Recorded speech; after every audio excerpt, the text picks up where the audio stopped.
Kerala Pradesh school teachers association Cheruvathur ഉപജില്ലാതല യാത്രയയപ്പ് സമ്മേളനം നടത്തി. മിഥിലാജ് ഓഡിറ്റോറിയത്തിൽ നടന്ന സമ്മേളനം കാസർഗോഡ് ഡയറ്റ് മുൻ principal doctor M Balan master ഉദ്ഘാടനം ചെയ്തു. നിങ്ങളുടെ സ്വപ്ന ദിനങ്ങളെ അവിസ്മരണീയമാക്കാൻ ശുഭമുഹൂർത്തങ്ങൾക്ക് ശോഭയേകാൻ ഇനി ശോഭിക മാത്രം. Shobhika weddings, big mall, Kanhangad. പതിറ്റാണ്ടുകളോളം അധ്യാപന മേഖലയിൽ സേവനം ചെയ്ത് സർവീസിൽ നിന്നും വിരമിക്കുന്ന ഉപജില്ലയിലെ 16 അധ്യാപകർക്ക് KPSTA ചെറുവത്തൂർ ഉപജില്ലാ കമ്മിറ്റിയുടെ നേതൃത്വത്തിൽ യാത്രയയപ്പ് നൽകി.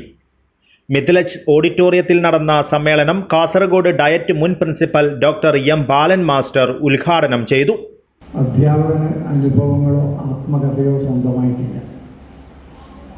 അധ്യാപകന്റെ ആത്മകഥ എന്ന് പറയുന്നത് കുട്ടികളുടെ അനുഭവങ്ങളുടെ കൂടി തുകയാണ്.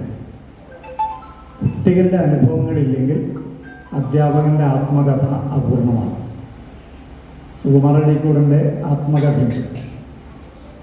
അത് കുട്ടികളുടെ കൂടി അനുഭവങ്ങൾ ചേർന്നത് ആത്മകഥയാണ്. അദ്ദേഹത്തെ പഠിപ്പിച്ച അധ്യാപകരുടെ ജീവിതം കൂടി ചേർത്ത് വെച്ച ആത്മകഥയാണ്. ചടങ്ങിൽ ഉപജില്ലാ പ്രസിഡന്റ് MP ജയകുമാർ അധ്യക്ഷത വഹിച്ചു. KPSTA സംസ്ഥാന വൈസ് പ്രസിഡന്റ് GK ഗിരീഷ് മുഖ്യപ്രഭാഷണം നടത്തി. സംസ്ഥാന നിർവാഹക സമിതി അംഗം P ശശിധരൻ, ജില്ലാ vice president T Madhusoodanan, Kanhangad വിദ്യാഭ്യാസ ജില്ലാ പ്രസിഡന്റ് KK സജിത്ത്, ഉപജില്ലാ secretary CP Preethi, treasurer A Raveendran എന്നിവർ സംസാരിച്ചു. സർവീസിൽ നിന്നും വിരമിക്കുന്ന അധ്യാപകർ മറുപടി പ്രസംഗം നടത്തി. തുടർന്ന് അധ്യാപകരുടെ കലാപരിപാടികളും അരങ്ങേറി. News bureau, Cheruvathur.